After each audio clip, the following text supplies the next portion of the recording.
The Sales Performance Show, your source of inspiration in the world of sales and business development. Here we blend cutting-edge sales strategies with personal development. You'll hear from the experts to help unlock your true potential. And now, here's your host, David Sliman. Welcome back to the show, everybody. I'm your host, Dave Sliman.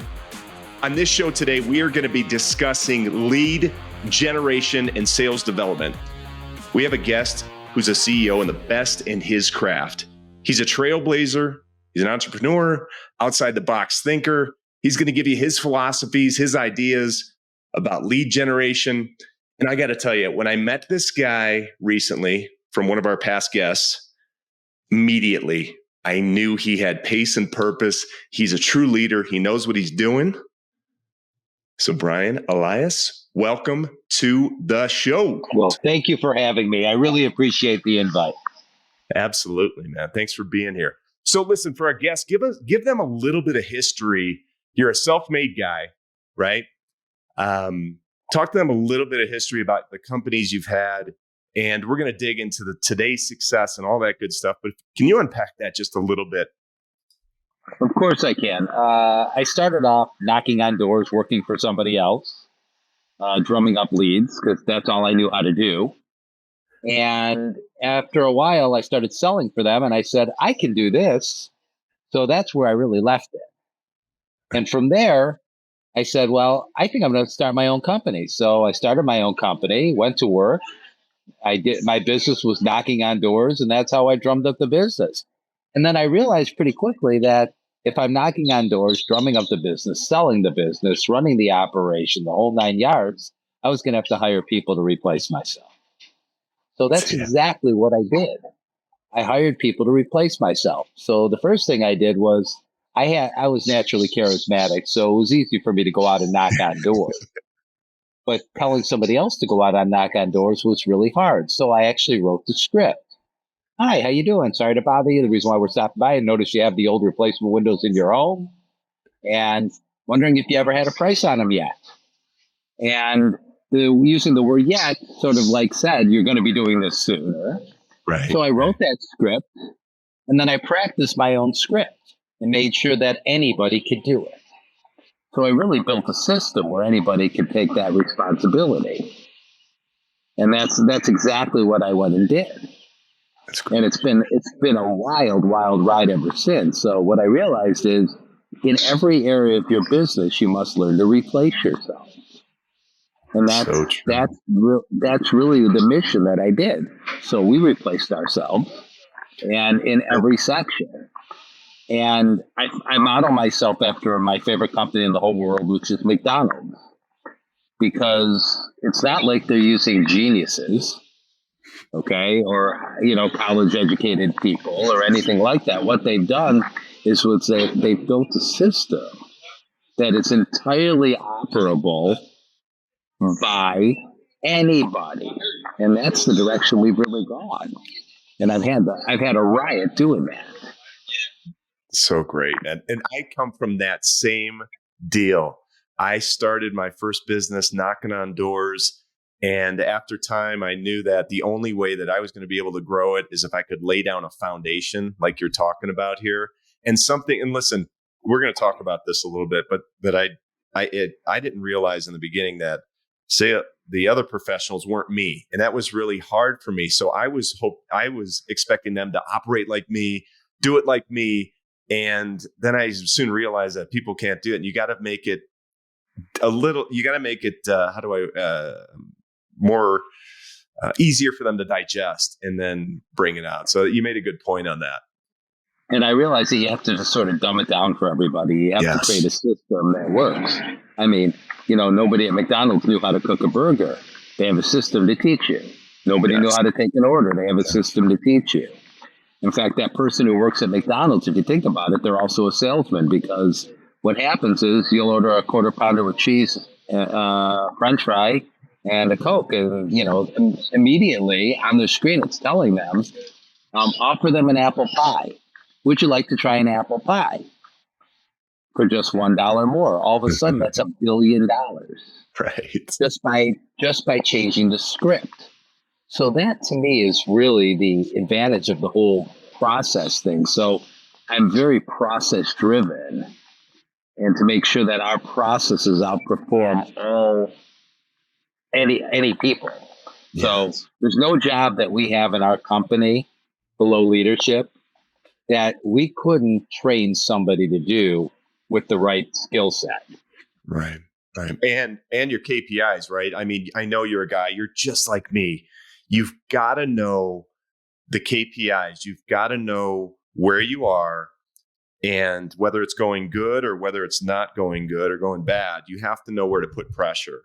And I'm gonna give you my secret sauce in 3 sentences. Okay. Rule number 1, where are you at now? Rule number 2, where are you going? Rule number 3, how are you going to get there? Great. So if any problem that you have, it could be in your marriage, it could be in your business, where are you at now? What people always want to do is go to number 2 without looking at number 1. If they can't tell you where you're at now, you can't move on to number 2 until you know where you're at. So people say, how much, how do I get appointments? Well, what's your marketing cost? Well, I don't know. Well, if you don't know your marketing cost, you can't figure out where you're going and what's working and what's not. So, and if you have a bad marriage, it's the same thing. Where are you at with your marriage? Is this your best friend? Do you treat them like your best friend? Where are you going? Well, I want to have a great marriage. How are you going to get there? Well, I'm going to do something nice for my wife every single day for the rest of my life. Yeah, man. And so if you live by those 3 sentences, it really makes life a lot easier. Yeah. And listen back to that. It's so simple. It really is. But yet, so if you break those down, it'll give you some great direction and really focus on the pillars of what's going to make an impact, whether it's personally or professionally. And I really, really enjoy that. Talk to me about lead generation. Okay, let's pivot just a little bit as we go over this. I know you're huge into this, and this is how you've built the companies you have. But talk to me about how you define lead generation. Well, let's start off with what we do know. If you don't have a customer or a potential customer, you're going to be out of business. So people always ask me, what industry are you in? Or what do you sell? And to me, the industry that I'm in is I'm in the new business. I'm not in the flooring business. I wasn't in the replacement window business. I'm in the new business. And if people don't realize they're in the new business, they'll be out of business very quickly. So your business has got to be, how are you going to continue to acquire new customers? And that's what we do every day. And people are like, well, I want to go for word of mouth. Okay. I call that hoping and praying. Okay. If you have to hope and pray, you're out of business. You can't depend on luck. You can't depend on the tide carrying you. So you have to say, how am I going to get new business every single day inside of the funnel? And that's what we focus on. That's great. What is your strategy, man? You're saying you focus on it. So if you've got someone who's listening right now and they really, I've listened, I've heard it too. I've been in the marketing advertising space for years. Yeah, I depend on word of mouth. It's you've got to get people in the door. And every business has things that work for them. So it could be, let's use TV for the fun of it. Yep. TV is a very expensive but very effective lead. So if I spend $3,000 on TV and I got 10 customers that raise their hand saying, hey, I'm interested, it costs me $300 for that interested party. If my average order is, let's call it $10,000, that means I have a 3% marketing cost, depending on if I sold them all, which I won't, but that's irrelevant. Right. So you have to know what your score was. So I know for $3,000, I can get 10 appointments. Does that mean if I spend $20,000, I could get, if I spend $6,000, I could get double the appointments? In theory, until you get to the point of diminishing returns. Yeah. Which does happen. So knowing where you're at and how to get your appointments and what they cost you is something you have to be measuring every single day of your life. Because you have to recognize, it's more important to recognize what's not working than what is working. Because advertising could be the bane of your existence. You can run out of money in no time. Yes. So I tell a story all the time, and I'm going to tell the story to you, and you can take it for what it's worth. When I first started in business, a guy decided he was going to come in my office and sell me on a concept, which sounded great at the time. Okay. He goes, where do you do your work? I said, in this Warren, Michigan, which is a city. He says, okay. He says, where do your customers shop? I said, oh, they shop at the Kroger, which is a chain here in Michigan. Yep. Okay. So where do you shop? The customers shop at Kroger. He goes, exactly.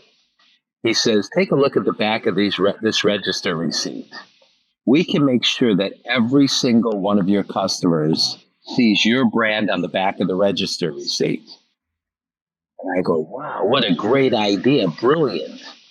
And he says, on top of that, I'm going to give you the exclusive. You'll be the only window and siding company on the back of the receipt.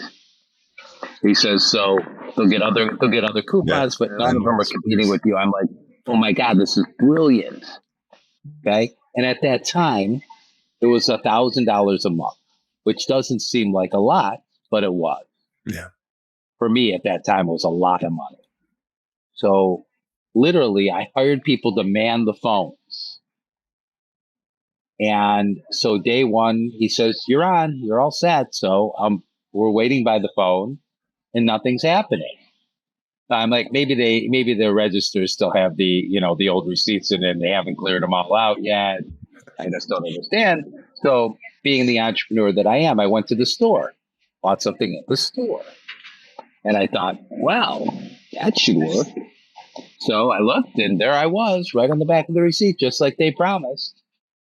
And what I realized after 2 weeks and no phone calls is that's not how the consumer consumes information or uses advertising. Yeah.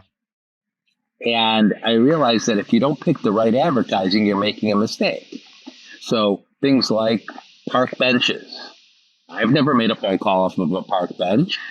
Either is my customer. Receipts, no good. Placement ads in restaurants, no good. Again, those are things that just don't cut it. And you have to think like that. What does or doesn't work? And that's what I found. Yeah. And so you have to go to where people are trained to buy from. They're trained to buy from TV. They're trained to buy off of Google. They're becoming trained on different social media like TikTok. So these are becoming the newer things. They're trained for direct mail. You got a direct mail piece that comes to your mailbox. You don't need your carpet cleaned. My wife just grabbed one yesterday. We need our carpet cleaned. She opened up the envelope, grabbed the first carpet cleaner she saw. And she wasn't even looking for a deal. She was just looking for a carpet cleaner. So you have to understand how the consumers consume. Yeah. And you have to say, have you ever bought that way before? If you've never bought that way, your customer's most likely not going to buy that way. Yeah. So I tell that story to remind people to advertise in the right place. Go where your competitors are. Don't try to be the pioneer and try to figure out where you're the newest, greatest thing. Yeah. Because that's like hoping and praying. It's funny, man. This is the space I've lived in for 25 years. And it is so true. The avenues, the biggest thing you're saying here is that you have to track it. That's the biggest thing that you're saying right here. Because listen, there's some avenues where it may have worked for some of those types of programs. But in your world, you've been, like you said, in the siding space. Now you're in the flooring space at this point. Talk to our listeners a little bit about how you've scaled those companies, at least your first company, and the path of growth that you're on for this company right now, that you, after your 1 minute of retirement. Yeah, I retired. I sold my company to a private equity firm for more money than I ever dreamed of. and said, okay, I'm retired. Well, I'm not really good at being retired, but truth be told, I had all my eggs in one basket, which was that business. My parents died young. So that said, I'm like, well, I want to make sure I have a nest egg for my wife, for my kids, things like that. And the business was worth more with me alive than, God forbid, something happened.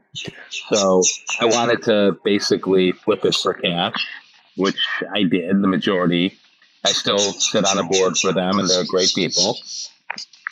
And that said, I just wanted to make sure that I'm building my future. Then I had the opportunity after that to go into the flooring space. I actually hired the CEO at my window company. I hired the former CEO of Empire Today, and he's the guy who replaced me, and he and I became friends. He said, Brian, he goes, why don't you try flooring? He says, it doesn't violate your non-compete. He said, it's a very similar business. I said, it's not a bad idea. I asked my son if he wanted to do the business with me. Uh-huh. He said yes. And I'm like, I'm going to do it. And that's what I did. So I'm definitely, no question about it, the fastest growing flooring company in the nation. We started 4 years ago at zero. We didn't do any acquisitions. We opened up what they call greenfield locations, which is new locations. Yeah, new locations. And I think we're in our 12th or 13th market right now. And this has been how many years? 4 or 5 years? 4 years. 4 years. And that's our goal, is to continue and build across the country. And there's no reason my competitor is close to $1 billion. I want to catch them. Yeah. And by the way, I wish them the very best. Nice people. Yeah. I've reached out to all of my competitors. We've built relationship. We're all friends and friendly with each other. They have a problem with me, they're going to pick up the phone and call me. I feel the same way about them. I wish them well, and there's plenty of business out there for everybody. If I'm going to win, they don't have to lose. We all can win. Yeah. It's a big world. I'd rather have a competitor than not have a competitor. Absolutely. Right. I mean, that's the competition really helps businesses grow. And I always encouraged competition, especially being in the space I was. I mean, we had, in the direct mail marketing, digital print space, I mean, we had so many competitors. But if you truly believe that you can do it better than anybody else, then that's the real key. And it's good for healthy competition. So to be able to scale the company you have right now, the way that you as quickly as you've grown, lead generation, obviously, we talked about. What are your components of your formula? I mean, you talked about it earlier to really market in spaces where consumers are going to buy or have a pattern to buy. Any other thing you want to add to that? Yeah, I think it's real important that we talk about messaging. I think this is where a lot of people make mistakes. I'll read advertisements as early as today where all the companies are talking about is themselves. We've been in business for 20 years. Our location is at so-and-so. Thousands of satisfied customers. So they're talking about themselves. Okay, their picture of them and their entire family on the ad. Nobody gives a shit about your family. Nobody cares about your kids. They don't care how long you've been in business. They want to know what's in it for me. They want to know, what are they going to get? What problem are we solving? So if you're not solving their problem, your ad is irrelevant. Your dog in the picture, however cute, the best thing that can happen is that they look at the ad and they go, oh, I'll look further. But if it's just the dog, that's not enough. The message has got to be, you have ugly floors. You want them gone, and you want it gone asset-free. That's where we come in. So I'm focused on the problem that the customer is having and showing them that I am the best solution for them. But if you're talking about your family, your dog, your ego, how long you've been doing it, how many customers you have, how big your house is, whatever nonsense, Mom doesn't care about that. Mom's not stupid. Mom knows exactly what she wants to protect her family. And I focus my energy on Mom's needs. And if you focus your energy on Mom's needs, you can grow a business that serves Mom. If you focus your energy on what your friends might say to you, oh, I saw your ad. That's really cool. Oh, you brought your family on there. That's beautiful. That is not going to get you more appointments. So I see this all the time. So I have 4 steps that I use in every piece of advertising. Interrupt, I get their attention. Engage, I make sure I engage them to whatever their problem that they're having. Then I educate them. And then I place an offer they can't refuse. So those are the 4 steps that I use in every form of advertising that I do. And sometimes I merge 1 and 2, meaning interrupt, engage. Okay? Tired of ugly floors, you got their attention and you engage them. I love it, man. I love it. I'm so aligned with you because I train sales professionals across the country in a number of different spaces. And I say the same thing. They don't give a shit about you. They give a shit about what challenges you can tackle for them, how you do it, what makes you different. Right. And that's the deal. Right. I mean, and how you're going to engage. And you're competing for their dollars. Okay. So if you want them to buy a floor, okay, and their furnace is going bad, the furnace is going to win. So you're chasing out their disposable income. So you got to be right in their face saying, hey, your floors come first. Before buying furniture, get new floors. Yeah. That's the foundation that all furniture sits on. So you have to talk to them and you have to figure out how to maneuver to the top of their shopping list. And that's what we do every day. That's great. That's great. Have you ever done anything unconventional where you're like, man, I'm going to try it. Listen, I'm going to gamble on it and think, this thing's probably going to flop, and it worked out. Was there anything that you've tried that's kind of, you've been like, damn, all right, I didn't think that was going to pay off, but it did. Yeah, something called Google. Okay, when I first started, and the people were like, all the people were out there, I'm like, this is going to be the way of the world, and I saw it coming, and I did that, and that's one of the things. Other things is asking people for referrals. If you don't ask, you won't get them, and you have to make that part of your process. So what happens is people will send a letter, hey, refer me to your friends. That's not enough. You've got to really engage them. Hey, I have a question for you. If you don't mind, can I get a couple of referrals from you? I'll take their names right now and I'll give them a call and see if they're interested in getting new flooring. If you ask the questions properly and you wait for the answer, you grow. If you just send an email, hey, send me your referrals, nothing's going to come. Spray and pray. Right. Spray and pray is not a strategy. No. It's dreaming. It's wishing. Yeah. And I've never wished myself into success ever yet. Mm-hmm. Do it. Never wished myself into any act. Just there's always a quote or something in a podcast that I pick up, and I love that one. So rewind that one if you're listening to this. That is a great way to go by things for sure, especially professionally. Doesn't matter. And people who go into business, I like to give this reminder. Your business is not supposed to be your life. Your business is supposed to give you more life. Okay? So if you're living your business and you can't do anything else, you don't have a business, you have a job. And you're not looking for a job. I'm sitting here talking to you right now. My business is running whether I'm talking to you or not, because I have all the processes and systems in place so I can be here talking to you and know that my business is functioning.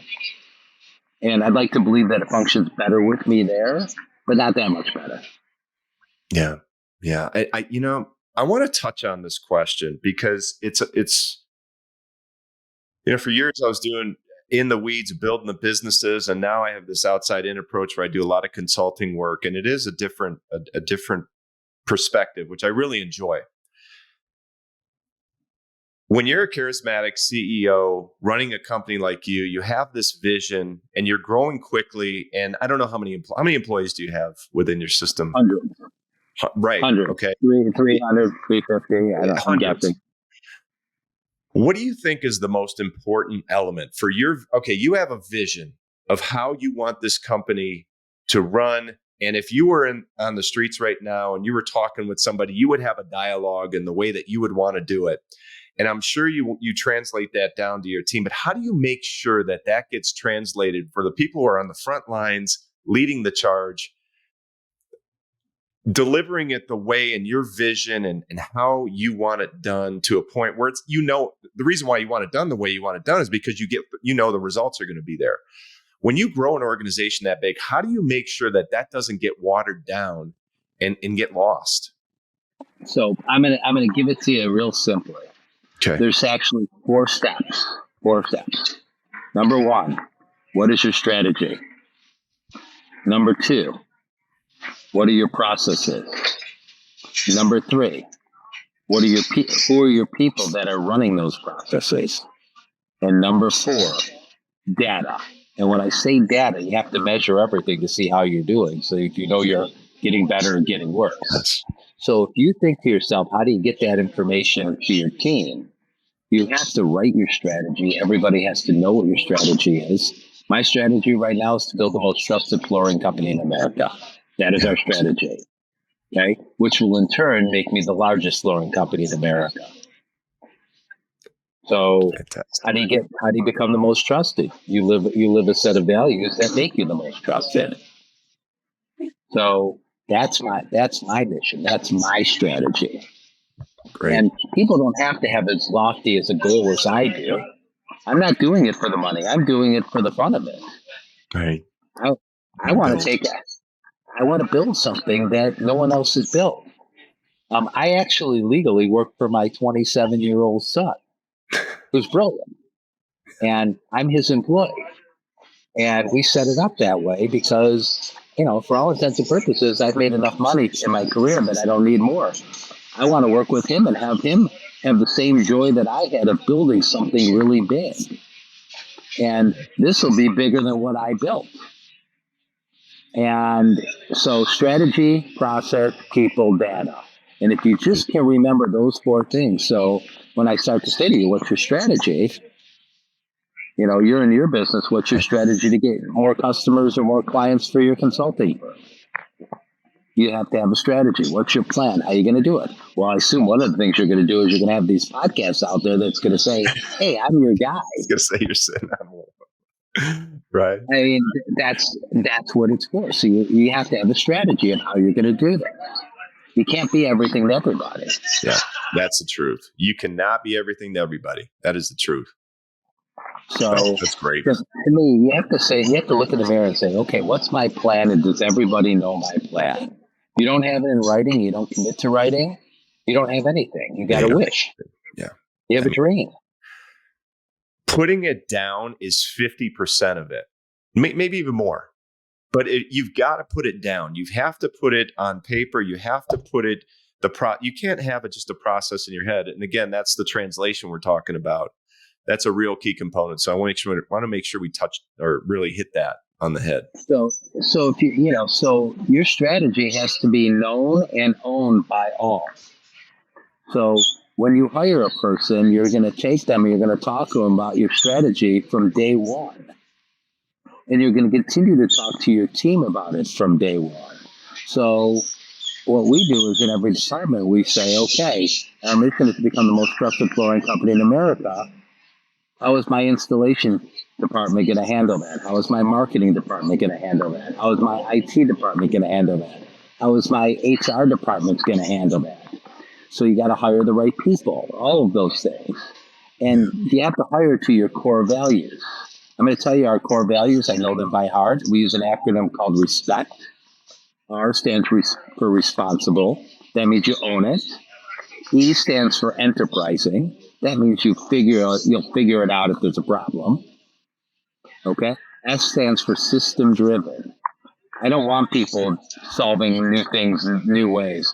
Follow the process every single time, just like McDonald's does. P stands for positive. I don't want any Karens working for me. I don't want mean people around me. I want to work with the most positive people I can find. Okay? The next E stands for empathetic. You actually have to care how other people feel. Yeah. C stands for customer focus. And our customers are not just our regular customers. They're our installers, they're our salespeople. Those are all of our customers. And T stands for team player. You must play nicely with other people in the sandbox. So when I interview people, and all my managers are interviewing people, we have that respect word out on the table, and we're literally during the interview going through each one of those letters to see if that person meets our core values. If they're a negative on any one of the 7 letters or words, we don't hire that person because we want a bunch of like-minded people working for us, even if they're good. So a lot of people listening to this are going to have what I call the office bitch who works for them, who's nasty to everybody but knows her shit. She needs to go. Yeah. Okay. Yep. And by the way, it could be a guy with the same problem. Big fact. You need to make sure that you're building the people around you and you're with people that meet your core values. Because if they don't, you're only as good as your weakest link inside of your culture. It's so true. And listen, high performers don't like working with mediocre people. Mediocre people don't like working with high performers. A players don't like working with C players, and C players don't like working with B. It's just when you start really getting the people in the system that are really aligned on that A play, they really enjoy working together because they get challenged and they grow, and it's a healthy environment. And it's not always perfect, but I will tell you that when you really align a room with A players, the momentum just it goes so quickly. I'm gonna give you a different take on what you said, and I'm gonna make you think for a moment. Yeah, I don't hire A players intentionally. In fact, I just hire for attitude. I'd much rather have a bunch of B players with the right attitude. Okay, and do without the A player arrogance. So I told you before, I follow McDonald's. How many McDonald's employees would you say are A players? Right. Not very many. Little. Okay, but what they do is they follow the process. And every time I pull up at McDonald's, the majority of the time, hi, welcome to McDonald's. Can I place your order?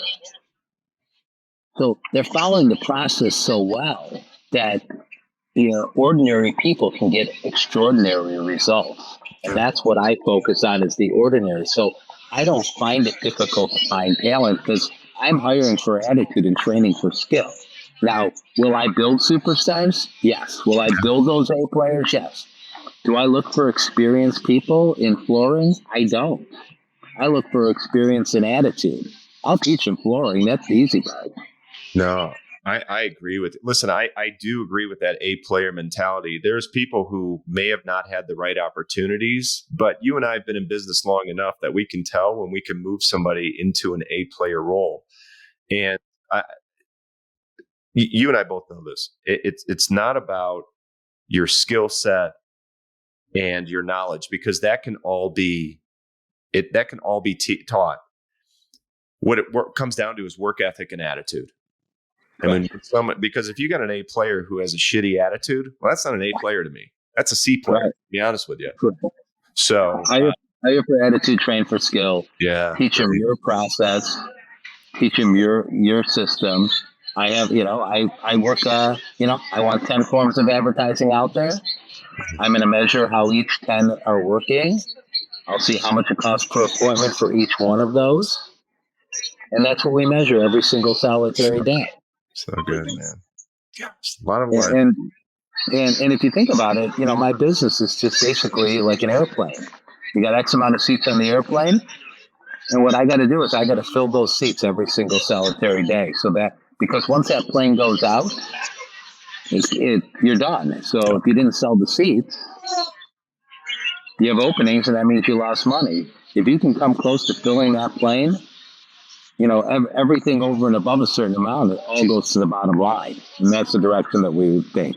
That's how we think. Yeah. I want to pivot here a little bit more into sales, okay?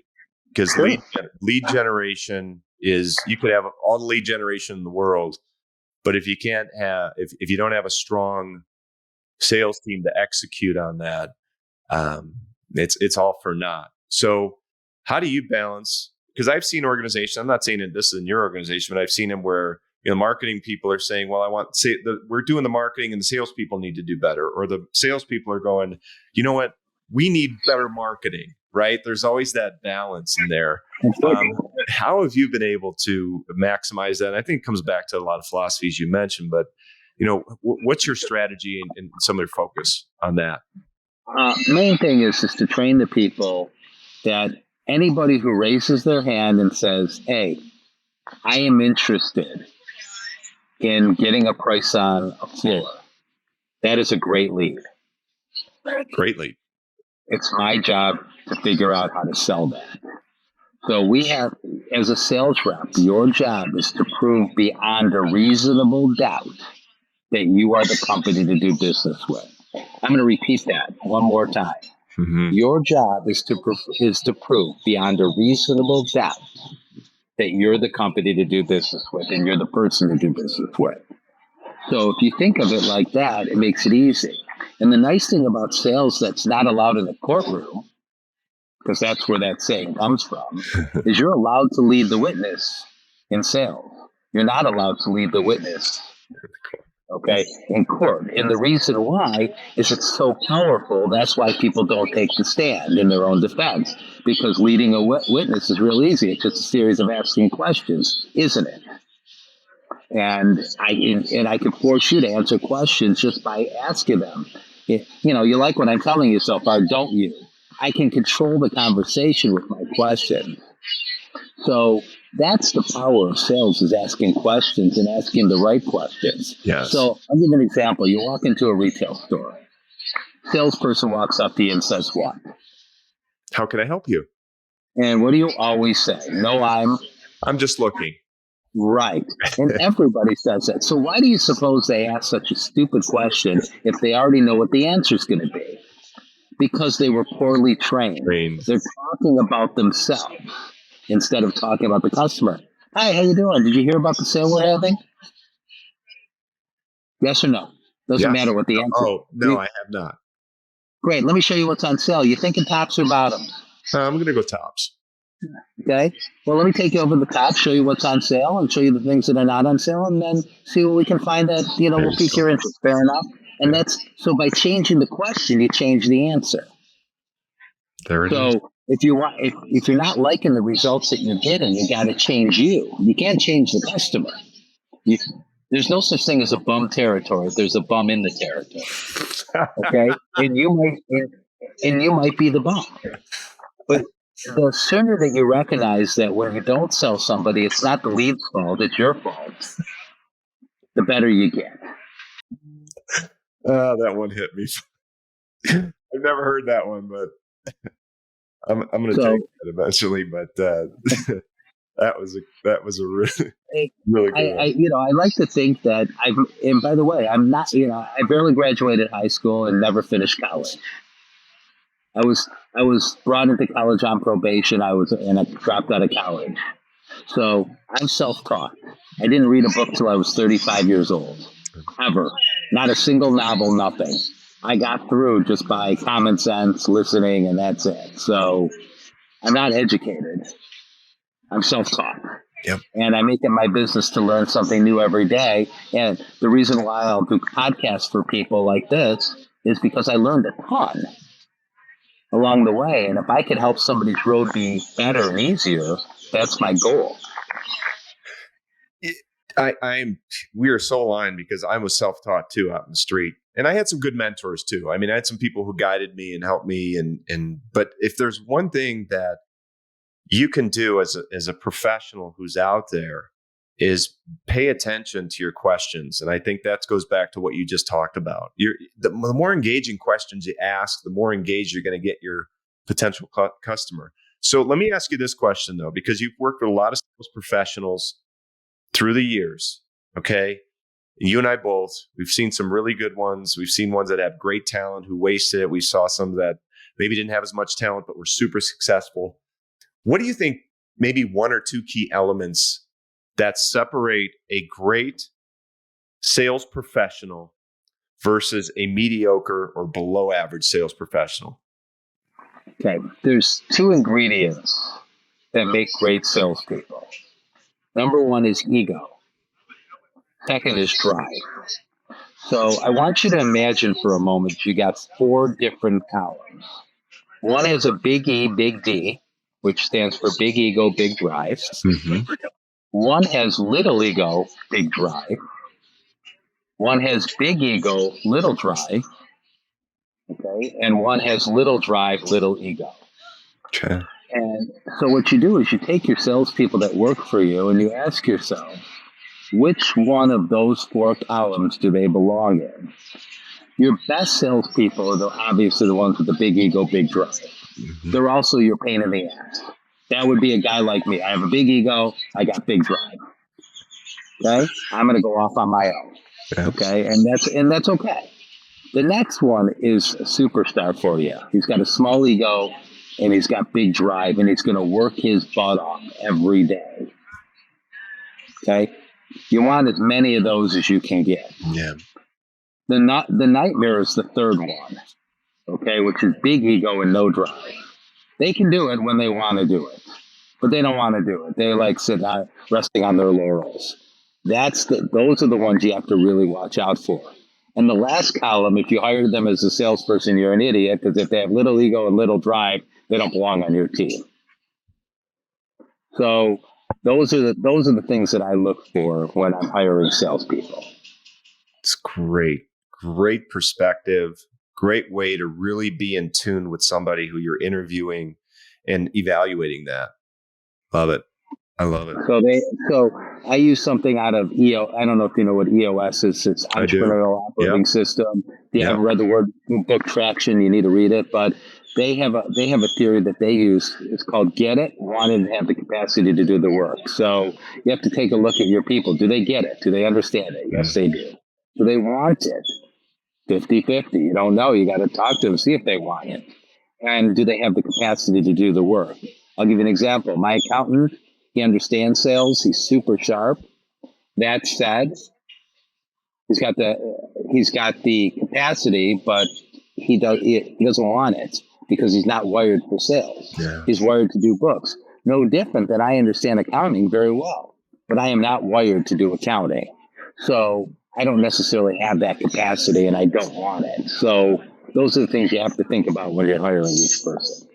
Yeah, we talked about a little bit about that when we connected about the EOS system, and I've worked with some organizations who run it really, really well. And I also worked with some organizations who just have a really tough time executing on it the right way. But it's a great system. Yeah, it is a good system. And if you're not driving the system properly and you're changing the rules as you go, there's no point in using the system if you're going to change the system. That's true. The system is designed to help you do it. Yeah, absolutely.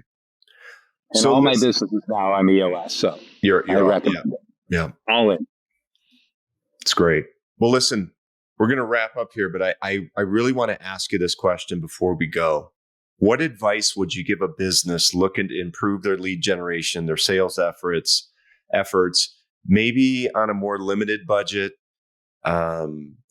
Someone who's listening here is not at that scale where they can just test things out, but more on a limited budget. What kind of advice would you give somebody? Unfortunately, that is my advice, which is to test things out. Yeah. When I go to a new market, before I even open the door there, I'll run an ad there under my brand with everything, and just when I get phone calls, I go, "Oops, I'm so sorry, we haven't opened there yet. They accidentally ran the ad." But it'll tell me how many appointments I can get. So I test the market before I ever go into it. I'd rather spend $4,000 or $5,000 and test the market than spend $50,000 to find out I was wrong. Yep. So test everything. Test it out. If it doesn't work, don't fall in love with your own ideas. Fall in love with the numbers. If the numbers say it works, do it. If the numbers say it fails, don't do it. Yeah. Yeah. It's a good point. And also know what it's going to take for you to get a return on the investment, based on the investment, right? I mean, every business is different. If you're selling pizza, it's a smaller ticket item. If you're doing flooring, it's a bigger ticket item. So you have to know what it's going to take for you to make money. And a lot of times people are undercharging for their services. Yeah. They don't realize what it costs. So, I'll talk to people who are in flooring and they got a job cost of $5,000 and they'll sell it for $8,000. And they don't realize that that'll put themselves out of business because there's not enough money there. They're going, I made $3,000. No, you didn't. You're in trouble because you don't have the margins to get all the way to the bottom line. Yeah. And people need to realize that their business is to stay in business, and they have to make sure at the end of everything, it's all about what's left after you pay everybody. It's not about how much, I sold $8,000. No, you only made $3,000, of which you had expenses of $3,500. So you have effectively lost $500. But if you don't know your numbers, back to my 3 questions, where are you at, where are you going, how are you going to get there? You must know where you're at. Yeah. Wow. It's funny how that came all full circle, because you have to know your true acquisition costs when it comes to anything like that. But that's great, man. Listen, I have enjoyed this a lot. And I think what we should do is I want to come back and check in with you in some time. And anytime you'd like.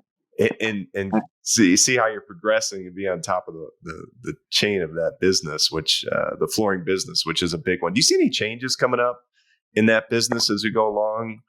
No, I just think that how people do business is going to change. This AI is going to change the world, just like Google did. And you'll need less people to do a lot more things. I mean, I'm imagining one day that a consumer will be able to pick up their phone, take a picture of their room, okay? Yeah. And it'll figure out everything that job needs. So I think AI is going to be a game changer in so many things that we haven't even thought about. I think it's going to be unbelievable. Yeah, and I got to tell you, for anybody listening up, you got to it's not going anywhere. You got to wrap your mind around it. And it's the people who don't understand AI or understand how to execute on it or be involved in that are ones that are going to get pushed aside. So understand it and listen. It's a complex thing. I mean, it's amazing, but it's also a little bit scary too to see where this thing might go as well. It's funny because, I've done recordings and things like that where I'll take the recording and I'll play it back to AI and have things of mine reworded, and it words it better than I can. Oh, totally.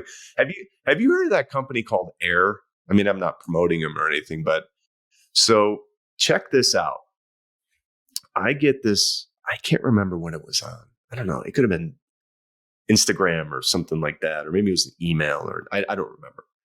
But they send me this recording of somebody taking in a phone call, and the person is asking questions as if, hey, I'm interested in some flooring. Boom. It's like they're having a conversation.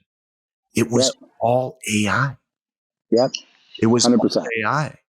And I was talking to another CEO about a month ago who was trying it, and it was very early, so I don't know what the results were. Now, I don't think they're there for outreach, like to outreach cold, which eventually will come. But it was scary on how the voice was AI voiced, but it sounded like you and I talking. It was unbelievable to me. Yeah, and that's the future. That's the future, guaranteed. Yeah, that's where the world's going. Yeah. Listen, man, I want to thank you again for being on the show. Great guest. And where can people find you? If they have questions for you, want to reach out or just connect with you? I know you're a guy who helps out all the time.